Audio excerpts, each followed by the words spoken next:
이 시간 전하신 하나님 말씀은 역대상 25장 1절부터 7절 말씀입니다. 제 성경책은 647페이지 정도 있습니다. 봉독하겠습니다. 다윗이 군대 지휘관들과 더불어 아삽과 헤만과 여두둔의 자손 중에서 구별하여 섬기게 하되 수금과 비파와 재금을 잡아 신령한 노래를 하게 하였으니 그 직무대로 일하는 자의 수요는 이러하니라. 아삽의 아들들은 삭굴과 요셉과 느다냐와 아사렐라니 이 아삽의 아들들이 아삽의 지휘 아래 왕의 명령을 따라 신령한 노래를 하며 여두둔에 이르러서는 그의 아들들 그달리아와 스리와 여사야와 시므이와 하사바와 맏디디아 6사람이니 그의 아버지 여두둔의 지휘 아래 수금을 잡아 신령한 노래를 하며 여호와께 감사하며 찬양하며 헤만에게 이르러는 그의 아들들 붓가야와 마따냐와 우시엘과 스부엘과 여리목과 하나냐와 하나니와 엘리아다와 깃달디와 로맘 디에셀과 요수부 가사와 말로디와 호딜과 마하시옷이라. 이는 그 헤만의 아들들이니 나팔을 부는 자들이며 헤만은 하나님의 말씀을 가진 왕의 선견자라. 하나님이 헤만에게 14아들과 3딸을 주셨더라. 이는 다 그들의 아버지의 지휘 아래 재금과 비파와 수금을 잡아 여호와의 전에서 노래하여 하나님의 전을 섬겼으며 아삽과 여두둔과 헤만은 왕의 지휘 아래 있었으니 그들과 모든 형제 곧 여호와 찬송하기를 배워 익숙한 자의 수요가 288명이라. 오늘 말씀의 제목은 찬송을 맡은 사람들이라고 하는 제목입니다. 하나님을 찬양하는 것은 아까 우리 말씀들 나눴지만 모든 사람들이 해야 할 의무죠. 그러니까 찬송을 맡은 사람들이 구약 시대에는 특별히 있었습니다. 그 찬송을 맡은 사람들은 레위 사람들이었습니다. 그리고 하나님께 구별된 사람들로서 그 책임을 아주 심각하게 감당할 수 있을 책임을 주었습니다. 그리고 보통 찬양대가 아닙니다. 23장에서 여러분 나중에 찾아보세요. 몇 명 정도 찬양대가 있었는가? 몇 명 정도 될까요? 4,000명이었습니다. 물론 거기에는 악기를 다루는 사람 포함해서 노래하는 사람들 해서 4,000명이라는 사람들이 하나님을 물론 다 같이 찬양할 기회가 있었는지는 정확하게 모르겠습니다만은 여러 번 24수로 구분하기도 하고 12로 구분하기도 하고 해서 그들이 찬양을 하나님께 드렸단 말이죠. 근데 문제는 뭔가 하면 이렇게 구약에는 활성화되어 있던 찬양대가 신약으로 넘어오면서는 찾아보기가 어렵다는 거죠. 왜 이렇게 갑자기 이렇게 됐을까? 그러니까 성전 중심으로 성전에 하나님께 제사를 행하기 위해서뿐만이 아니라 또 전쟁을 나가면서뿐만 아니라 이들은 하나님의 존전에서 찬양하는 것을 쉬지 않고 24시간을 하나님 앞에 찬양 드리는 일을 그치지 않고 이 일들을 감당했단 말이죠. 하나님은 찬양을 받으시기를 좋아하시는 분이십니다. 여러분, 우리도 하나님을 찬양하는 것을 좋아해야 하고 우리 특별히 찬양대가 이렇게 찬양을 하지만 이 특별 찬송을 하지만 사실은 찬양대의 책임 중에 하나는 뭔가 하면 회중의 찬양들이 흔들리지 않고 하나님 앞에 쫙 찬송을 드릴 수 있도록 그 선두주자의 역할들을 감당해야 하는 것입니다. 우리 찬양대가 우리 특히 이제 시편 찬송 같은 경우 우리가 새로 부를 때에는 우리 찬양대만큼은 잘 불러서 우리는 음을 좀 틀려도 찬양대가 딱 중심을 잡아서 이렇게 쫙 끌고 갈 수 있어야 되고 그리고 뿐만 아니라 이 특별한 찬송을 하는 것을 통해서 잘 준비해서 하나님이 받으실 정말 아름다운 찬양이 되어야 할 것입니다. 그래서 우리 이 신약 시대에는 갑자기 찬양대가 사라졌어요. 이 성전이 없는 것과 관련이 있을 수 있습니다. 성전이 없는 것. 그러니까 성전이 있었다면 아마 그것이 그치지 않고 계속적인 찬송 성가대가 유지됐을 수 있을 텐데 그러지 못한 첫 번째는 성전이 무너졌어요. 그들이 어디서 부를 거야? 부를 데가 없잖아. 그렇죠. 성전이 없으니까. 그러니까 이 포로기 이후에는 아주 극도로 이들이 이 찬양대에 대한 활동들이 갑자기 중단이 됩니다. 그래서 이 교회사 속에서도 보면 이것이 언제 부활하게 되냐면 그레고리 황제 때 부활하게 되는 거예요. 그레고리 황제 때. 그래서 그레고리 황제가 이 찬양대 학교도 열고 특별히 이제 이때는 성직자 중심으로 해서 찬양대를 운영했고 그리고 또 거기에서 이 학교를 열어서 이것을 할 수 있는 사람들을 유급으로 활동을 시켰단 말이죠. 그러면 지금 우리가 성가대처럼 이런 모습으로는 언제부터 이런 게 있었는가라고 하면 18세기. 18세기에 이제 영국에서부터 시작이 되는 겁니다. 그래서 그때는 일반적인 성도들이 찬양대가 돼서 찬양을 부르게 되게 되는데 그러면서 지금까지 이 찬양대의 명목들이 교회 안에 사라지지 않고 계속되고 있는 것은 의미 있는 일이다. 그러니까 물론 이 찬양대를 반대하는 사람들이 있어요. 반대하는 사람들이 있어요. 왜? 아까 제가 말씀드렸죠. 구약 시대는 있지만 신약 시대에는 없다는 거예요. 그 없다는 것을 어디로 초점을 맞추냐면 이제는 찬양대가 찬양하는 게 특별한 의미가 있는 것이 아니고 모든 회중이 하나님께 찬양을 하는 것이 의미 있는 일이기 때문에 그렇다. 이제 그런 거죠.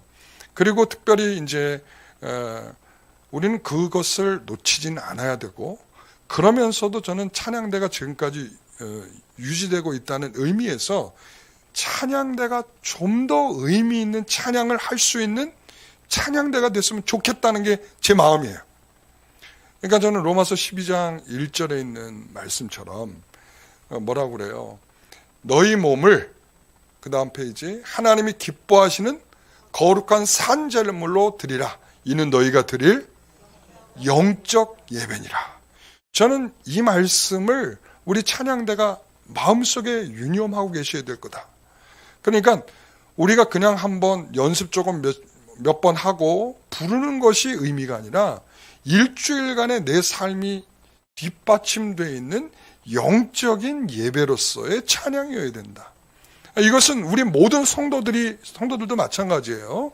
주일날 우리가 예배 드린다라고 하는 그게 초점이기도 하지만 실적으로 보면 이 예배는 반대로 나가면 산 제사로서의 우리의 삶에 살아있는 제사로서의 영적인 예배가 우리 성도들의 일주일의 삶 속에 역사하고 살아있어야 되고 그것이 하나님이 받으시는 영광들이 주중에 있어야 되는 것입니다.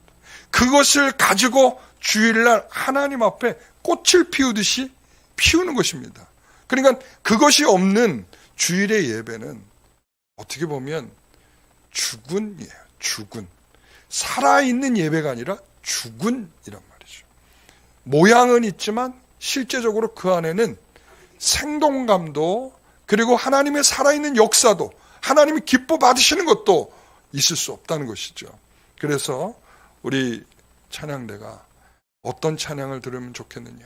영적인 예배를 드리는 찬양이 되기를 소원합니다. 저는 그래서 하나님께 이러한 정말 온전한 모습으로 드리고 또한 그 고린도전서 14장 15절에 있는 말씀처럼 이런 함께 읽어봅니다. 그러면 어떻게 할까? 내가 영으로 기도하고 또 마음으로 기도하며 내가 영으로 찬송하고 또 마음으로 찬송하리라. 여러분 우리가 영으로라는 것입니다. 영으로라고 하는 것은 우리가 가지고 있는 영일 수도 있고요. 그리고 또한 하나님께서 우리에게 성령을 통해서 성령의 은혜로 우리가 부를 수 있는 찬송일 수도 있을 것입니다. 그런데 중요한 것은 우리가 형식적으로나 그리고 우리가 입으로 부르는 유행가 가사 같은 느낌은 안 된다는 거죠. 여러분들의 마음이 담기고 여러분들의 영혼을 충분히 담아서 하나님께 전적으로 드리는 그런 찬송이어야 된다. 그래서 그 찬양을 하나님이 기뻐하시지 않겠는가, 이런 말이죠. 그래서 저는 오늘 이 본문의 말씀을 제가 꺼내 들은 것입니다. 왜 그런가 하면 오늘 우리가 1절에 7절까지 함께 읽으셨죠? 이 7절까지 내용에 보면 아주 질서 있는 찬양대의 모습이 나타나요.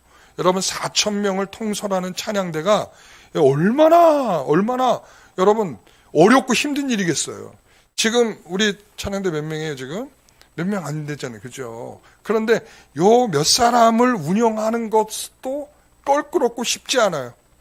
그런데 4,000명을 운영하는 찬양대였다라고 할 때, 이 스케일은 엄청나게 크고 사람들은 엄청나게 많고 거기에는 또 이 오케스트라만큼 악기들은 많지는 않겠지만 많은 악기 연주자들과 함께 이 찬양을 부르기 위해서 이 협업하고 있는 이 모든 모습들이 어찌 보면 찬양대의 모습이기도 하고 우리 회중 성도들이 불러야 할 그런 찬양의 모습이기도 합니다. 그래서 여기에서 나타나는 특징들을 우리가 좀 이렇게 꼽아서 우리가 확인해 보도록 하겠습니다. 첫 번째는 2절의 말씀입니다. 같이 읽어봅니다. 우리 부분만 다 읽진 않고 2절에 아삽의 지휘 아래 왕의 명령을 따라 이랬습니다. 아삽의 지휘 아래. 여기서 지휘 아래라고 하는 말이 굉장히 많이 나와요. 7절까지 지휘 아래. 이 슈퍼비전이에요. 영어로만 슈퍼비전. 이 관리, 감독 이런 거죠. 그러니까 이들이 이 찬양을 이 수많은 사람들이 찬양대로 활동하기 위해서는 이 관리 감독자들이 있어서 이것들을 아주 철저하게 이 사람들이 일사불란하게 하나님 앞에 질서 있게죠. 질서 있게. 가장 중요한 표현이죠.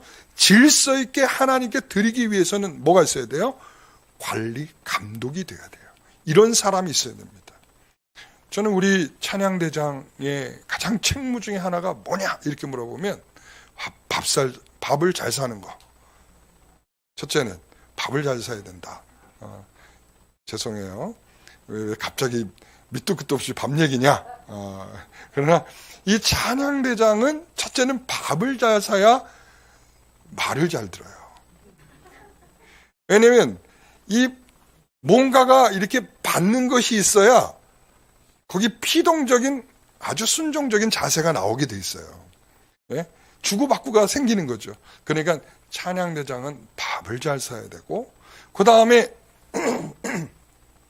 이 찬양대가 질서 있게 모이고 또 준비하고 그런 과정들이 잘 될 수 있도록 그 질서를 잡는 일에 이 찬양대장의 역할이 굉장히 큰 겁니다. 예. 그러니까 그래서 밥을 잘 사고가 먼저 나오는 거예요. 밥을 잘 사야 말을 하면 그렇게 잘하겠습니다 이렇게 되지 삐딱하거든요. 예. 그래서 이 지휘 아래란 말은 굉장히 중요한 말이에요. 지휘 아래. 그러니까 이 찬양대 이 4,000명이 때로는 왕의 지휘 아래, 다윗이죠. 다윗 왕의 지휘 아래. 그리고 또한 거기 있는 여기 3명의 중심적인 사람들이 나오죠. 헤만, 그리고 아삽, 여두둔. 이 세 사람이 나온, 이 세 사람이 이 찬양대의 가장 수석에 위치해 있는 사람들이에요. 그래서 이 사람 아래 아들들의 이 아버지의 지휘를 받아 잘하고 마찬가지 이렇게 되는 거예요. 그러니까 이 모든 것들이 정말 일사불란하게 하나님 앞에 질서 있게 아름답게 찬양을 드리는 데 있어서 이 역할을 하는 거죠. 그래서 우리 찬양대로 보면 지휘자가 있잖아요. 지휘자. 왜 지휘자가 있어야 됩니까? 지휘자가 있어야 될 이유. 지휘자가 쫙 이렇게 크게 하면 어떻게 해야 돼요? 크게 부르고 작게 그러면 작게 하고 작게 부르세요 이렇게 안 하고 손으로 손끝만 탁탁 움직이면은 사람들이 작게도 불렀다가 크게도 불렀다가 시작도 했다가 끝을 맺혔다가 이렇게 되는 거죠.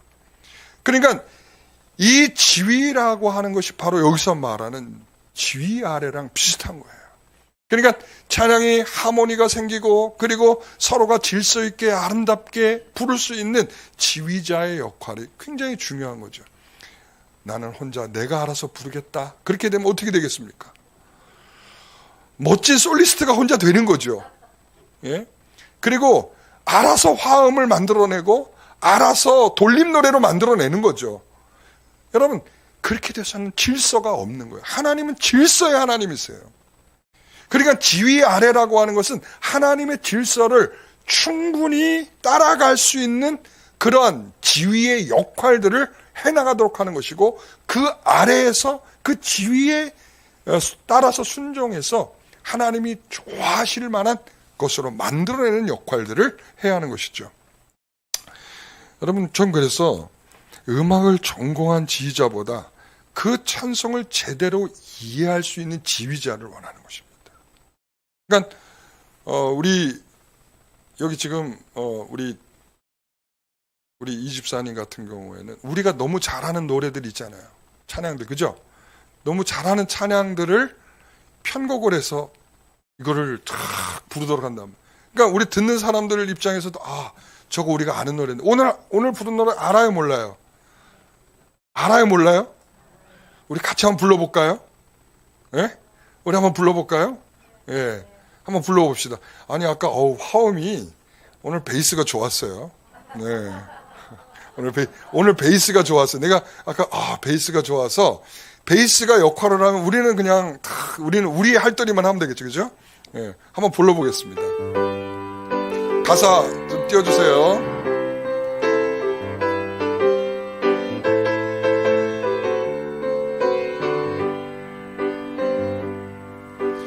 난 주님의 기쁨 되기 원하네.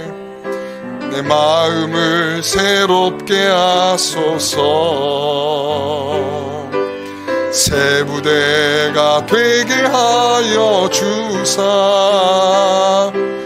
주님의 빛 비추게 하소서. 내가 원하는 한 가지, 주님의 기쁨이 되는 것. 내가 원하는 한 가지, 주님의 기쁨이 되는 것. 아멘. 너무 좋은 의미죠. 우리가 주님의 기쁨이 되는 것. 우리 찬양대가 그렇고 또 우리 모두가 주님의 기쁨이 되는 것. 이런 것이 지휘하래. 여러분, 제가 좀 전에 지휘했는데 알았어요? 몰랐죠? 제가 톡으로 했는데 이렇게. 눈치 빠른 사람들은 이미 알고 따라오는데, 눈치 없는 사람들은 제가, 목사님 어떻게 턱을 흔드나? 제가 첫 박자에 탁 턱을 이랬단 말이에요. 손으로 지휘하긴 뭐 해갖고. 여러분, 우리에게 있어서 하나님을 찬양하는 데 있어서는 질서가 필요한데, 그 질서는 지휘 아래서 이루어진다, 이런 말씀이에요. 두 번째는 이 찬양에 대해서 여러분 읽으면서 느낀 큰 특징 혹시 있으세요? 이 찬양대는 어떤 사람들로 구성되어 있는 것 같아요? 아까 레위 사람이라고 했고, 그 다음 두 번째 특징은 어떤 사람인 것 같아요?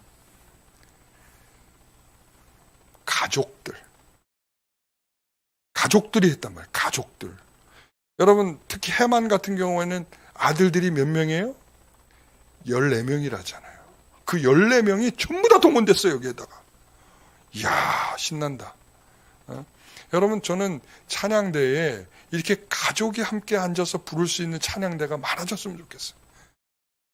그게 정말 아름다운 모습이거든요. 그리고 우리 성도들도 마찬가지. 우리 가족들이 앉아서 탁 찬양을 부르면 너무 아름답고 좋아요. 예? 찬양을 부를 때는 절대 가만히 부르시면 안 돼요. 제가 이렇게 그 목양실에서 그 모니터, 이제 본당의 모니터를 이렇게 보거든요. 근데 되게 재밌는 게 하나 있어요. 뭐냐면 가만히 부르고 있는 사람들은 거의 없어요. 근데 무슨 파도 물결 같아. 다 이렇게 찬양 부를 때 보면 다 이러고 있어요. 무질서해. 근데 굉장히 무질서해. 그렇지만 제가 이렇게 보면 모니터를 쳐다보고 있으면 막 정신이 헷갈려. 막 사람들이 이렇게 왔다 갔다 이렇게. 근데 가족들이 앉아서 저는 정말 이렇게 좌우로 흔들어 가면서 우리가 정말 하나님을 노래할 수 있는 그 시간이 하나님이 얼마나 기뻐하는 시간이었을까. 이 14명의 아들들을 쫙 끌고 이 해만이 하나님을 탁 찬양하고 있으면 얼마나 그 가족이 그 안에서 신앙적으로도 그렇고 얼마나 아름다움이 하나님께 드려질 수 있는 것일까. 여러분 기도하십시오. 우리 가족이 함께 정말 하나님을 기쁘게 노래할 수 있는 그런 찬양대의 역할을 감당할 수 있게 해달라고. 여러분 이 가족이 함께하는 이 찬양대였다라고 하는 것을 볼 수가 있어요. 그 다음에 이제 세 번째의 특징은 뭐냐면 5절인데요. 같이 읽어봅니다. 이는 해만의 아들들이 나팔을 부는 자들이며 해만은 하나님의 말씀을 가진 왕의 선견자라. 하나님이 해만에게 14아들들과 3딸을 주셨더라. 대단한 능력자예요. 하나님께서 주셨다는 거예요. 그렇죠? 그런데 이 해만을 가리켜서 하나님의 말씀을 가진 왕의 뭐라고 그래요? 선견자라 이렇게 부르고 있어요. 그리고 여기에서 보면 그 신령한 노래 이렇게 1절, 2절, 3절에 3번이나 신령한 노래 이렇게 표현하고 있어요. 여러분 신령한 노래는 어떤 노래입니까? 신령한 노래. 예? 신령한 노래가 어떤 노래일까요? 저도 잘 모르겠어요. 신령한 노래가 어떤 노래인지. 그런데 문자적으로 보면 예언입니다. 예언. 여러분 이들이 부르는 찬양이 신령한 노래였다라고 하는 것은 매우 주목할 만합니다. 그것이 예언이다. 여러분 이 예언이라고 하는 말을 우리는 항상 미래를 내다보는 그런 어떤 말일 것이다 이런 것이기도 하지만 예언이라고 하는 것은 당시에 이 두 가지로 이해할 수 있어요. 그들이 이 새 노래로 노래를 부르잖아요. 새 노래로 하나님께 찬양할지어다 할렐루야 그런단 말이죠. 새 노래라고 하는 것은 그들이 작곡과 작사를 해서 하나님께 노래를 부르는 거예요. 그런데 그 노래가 하나님께 주시는 영감을 통해서 하나님을 진정으로 노래할 뿐만 아니라 더 먼 미래를 그 안에 담게 하시는 하나님의 영적인 은혜가 그 안에 있더라는 거예요. 여러분 아삽의 시 같은 경우에 보면 그의 시가 시편에 기록도 있어요. 다윗의 시만 있는 게 아니에요. 아삽의 시도 있어요. 아삽이 누구라고요? 찬양대의 수석 관리자 중에 한 명이에요. 바로 그 사람이 지어서 부른 것들이 어떻게 해요? 이 시편에 올라왔다는 것은 그 자체가 하나님이 그들의 마음에 주신 예언의 말씀이요 라는 것이죠. 두 번째는 뭔가 하면 당시에 어떤 사람들이 다윗과 같은 사람들이 찬양의 이 내용들을 이 작사를 하고 나면 그것을 해석해서 부르도록 하는 일을 하는 거예요. 해석자죠. 그러니까 예언에는 해석이라는 의미도 있고 하나님께서 주신 말씀이라고 하는 의미도 있는 거예요. 그러니까 이 찬양대가 하나님 앞에 예언이라고 이런 표현들이 등장하는 것은 매우 중요하다는 거예요. 여러분 오늘날 목사가 설교하는 것도 예언입니다. 그런 측면에서 이해가 되셨어요? 목사님이 언제 예언하셨어요? 예언을 했잖아요. 제가 여러분들 반드시 죽을 거라고. 제가 그런 예언도 하는 사람이에요. 제가 틀림없습니다. 그런데 그런 예언을 말하는 게 아니라 하나님이 우리에게 주신 이 성경의 말씀을 잘 해석해서 전달하는 역할이 그 역할에서 나오는 메시지가 예언인 것입니다. 사랑하는 성도 여러분, 그래서 이들이 부른 찬양은 시시껄렁한 노래들이 아니라 하나님께서 예언이라고 말할 만큼 신령한 노래였다라고 하는 것을 말씀하고 있어요. 우리 찬양대가 부르는 찬양이 정말 신령한 노래가 되기를 소원합니다.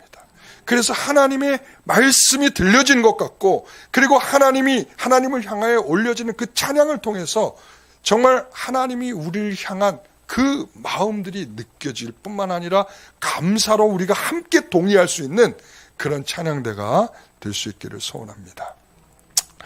네 번째 특징은 3절에 있는데요. 여호와께 감사하며 찬양하며 이랬습니다. 여호와께 감사하며 찬양했다. 여호와께 감사하고 찬양했다라고 하는 것은 이런 의미죠. 이게 목적과 방향이에요. 목적과 방향.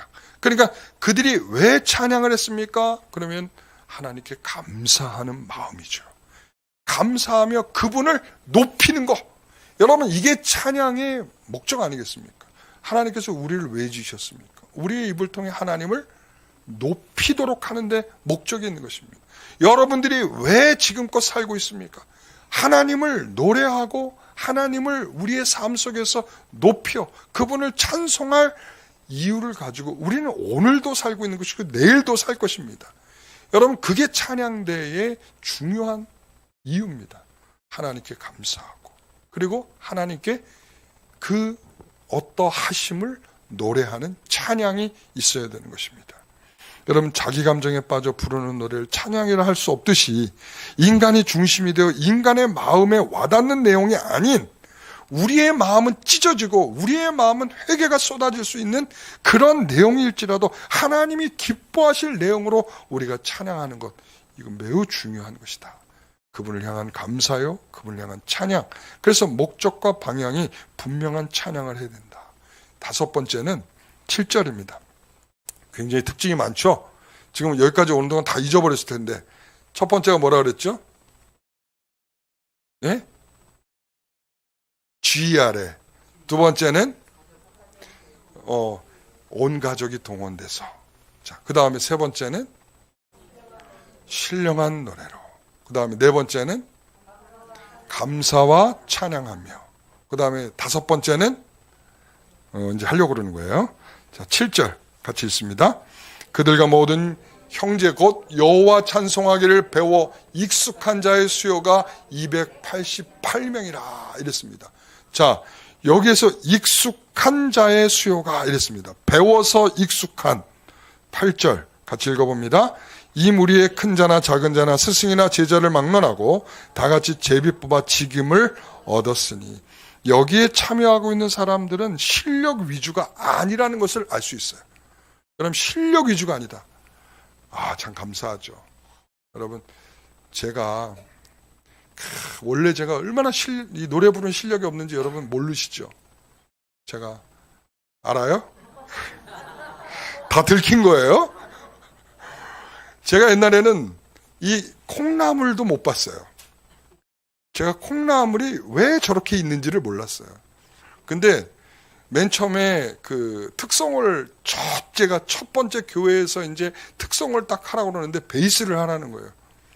근데 창피해서 물어볼 수가 없는 거예요. 베이스가 어떤 건지. 그래서 그냥 옆에 사람 소리를 듣고 따라가는 거예요. 근데 그게 한계가 있잖아요. 그래서 혼자 음이 막 튀고 막 난리가 났어. 제가 그렇게 하나도 악보를 볼 수 없었던 사람이에요. 근데 배웠어요. 제가 있는 이제 전도사로 있는데 그 목사님은 대단한 실력자였어요. 부교육자가 오기만 하면 다 그만둬요. 그러니까 제가 갈 때 교육자들이 저 말고 3명이 더 있었는데 제가 딱 가는 순간에 3명이 다 그만두더라고요. 놀랍다. 왜 다 그만둘까? 맨 처음 몰랐죠. 근데 그 그만두고 나니까 목사님이 그러는 거예요. 그 3명이 그만둔 역할을 저보고 다 하라는 거예요. 이분이 몰라도 되게 모르네. 내가 아직 악보도 제대로 못 본다는 걸 잘 모르네. 그래서 찬양대 지휘까지 하라는 거예요. 이분이 진짜. 그래서 할 수 없이 제가 가서 배웠어요. 그 1년 동안에 그 아카데미가 뭐 있더라고요. 지휘 아카데미. 그래서 거기 가서 1년 동안 가서 열심히 배웠어요. 그리고는 지휘를 했어요. 그러니까 나중에 이제 콩나물도 보고 이게 콩나물이 이런 거구나. 이제 그렇게 해서 알게 됐고. 그리고 그러면서 이제 지휘를 하다 보니까 지휘를 그때 딱 그만두고 그만하게 될 줄 알았더니 지휘를 한 4년 정도는 하게 된 것 같아요. 4년 정도. 제가 꽤 오래 했죠. 잘 못했어요. 잘 못했다고요, 제가. 잘 못했는데, 근데 했어요. 제가 이 말이 굉장히 제 마음에 와닿는 게 그거예요. 배워서 익숙해진다예요. 여러분, 태어나면서 재능을 갖고 태어난 사람도 있을 거예요. 그러나 배워서 익숙해지는 사람들이 더 많아요. 근데 배우려 하지 않고 익숙한 데까지 가지 않으면 절대로 제대로 할 수 없어요.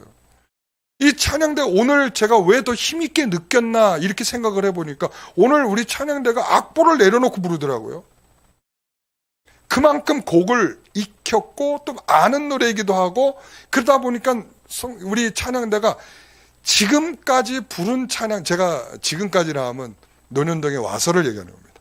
지금까지 부른 찬양 중에 가장 힘있게 불렀어요. 배워서 익숙해진다라는 의미가 이런 것 같아요.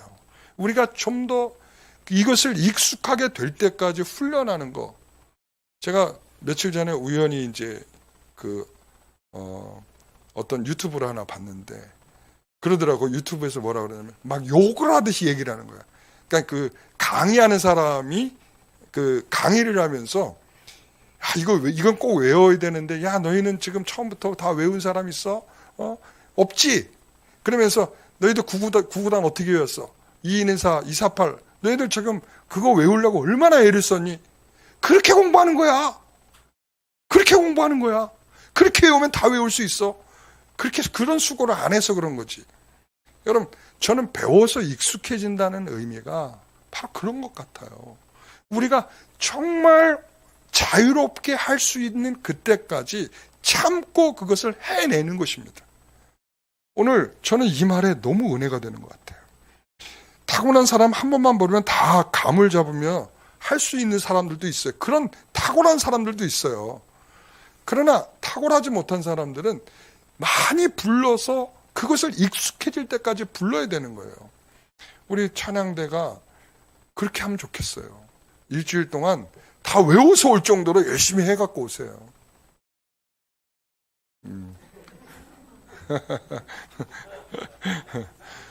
우리 회중 찬양대는 찬송가 다 외워갖고 오세요.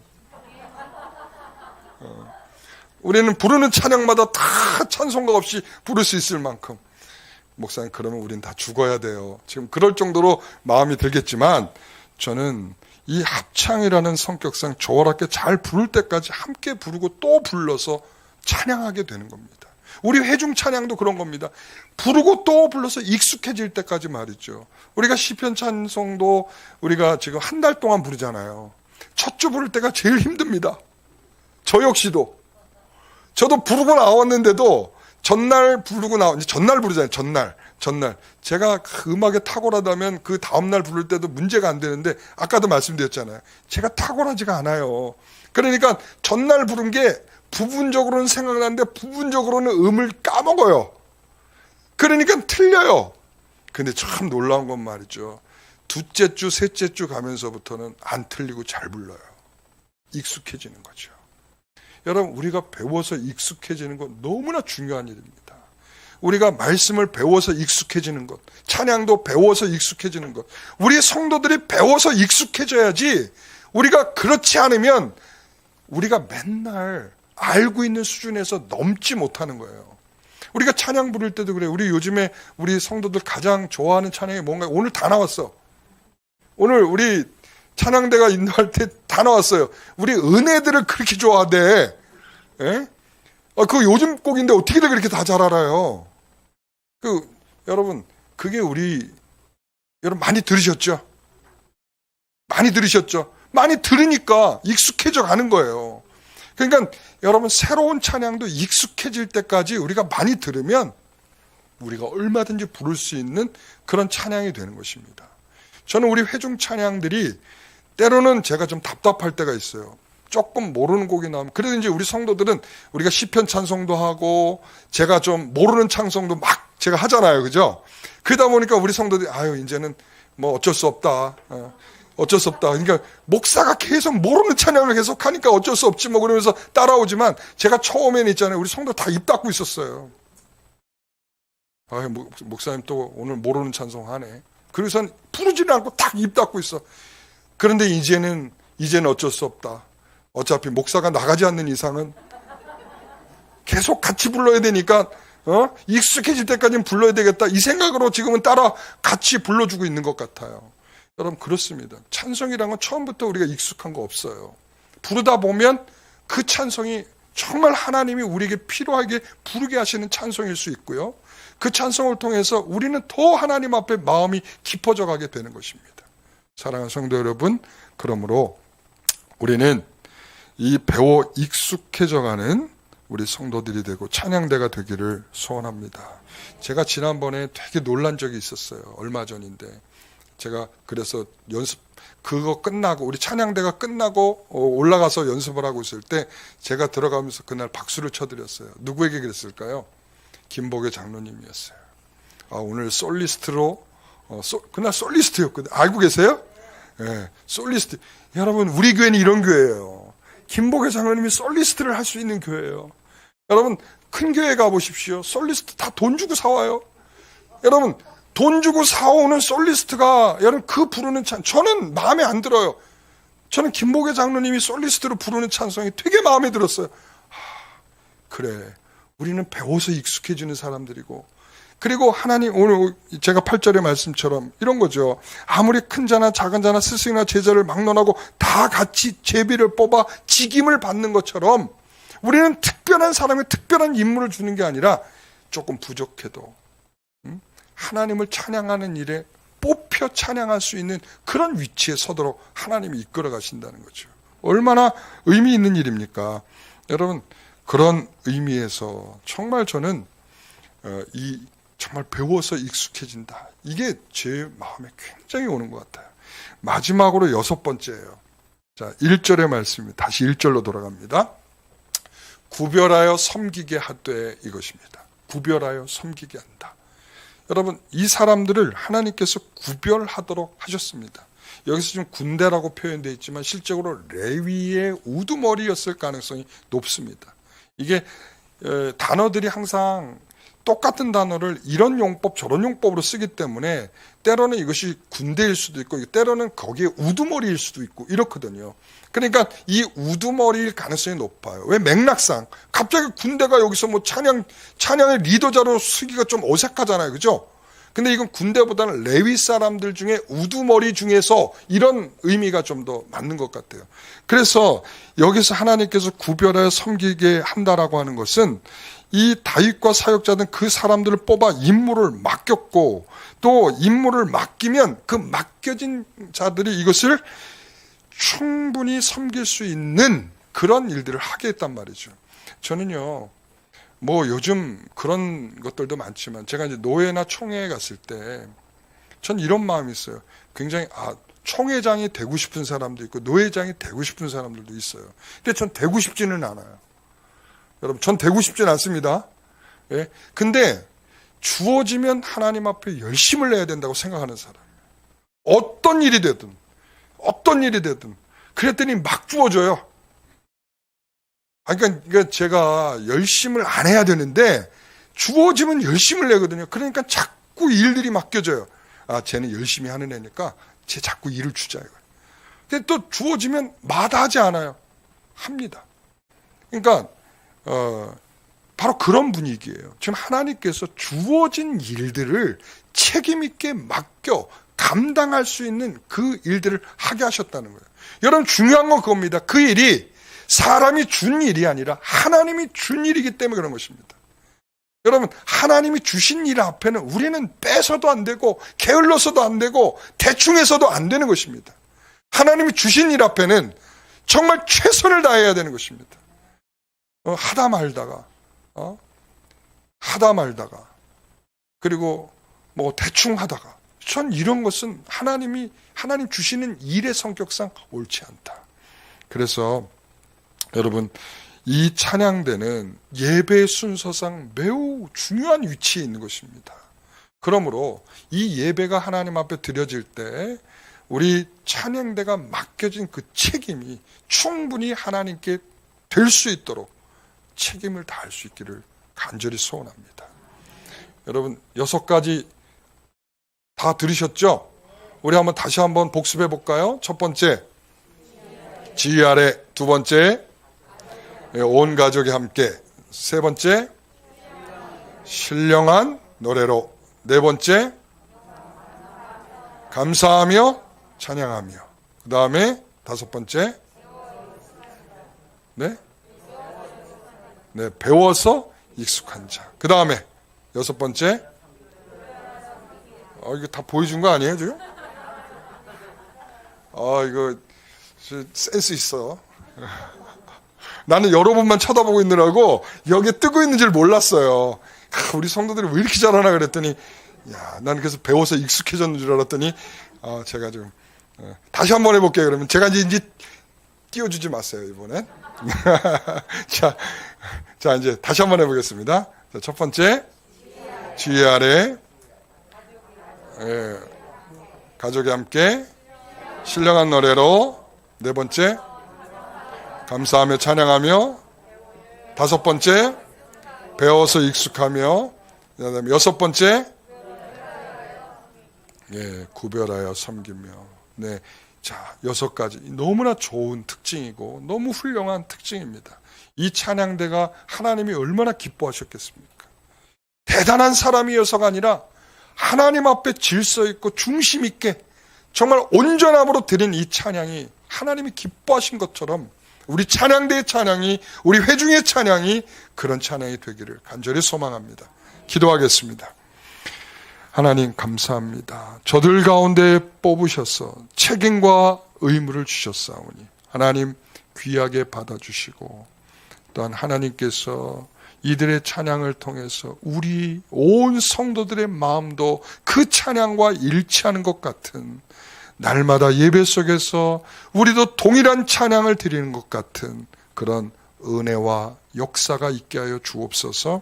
하나님, 우리 찬양대가 많이 수고하고 있습니다. 일찍 나와야 하고, 점심때는 배고픔에도 불구하고 연습을 해야 하고, 이런 모든 것들을 잘 견디며 정말 지혜롭게 잘 섬기고 있습니다. 일일이 기억하여 주시고 저들의 삶을 아버지 하나님께서 날마다 붙잡아 주시며 하나님 앞에 점점 성숙해가는 아름다운 찬양대가 되게 하여 주옵소서.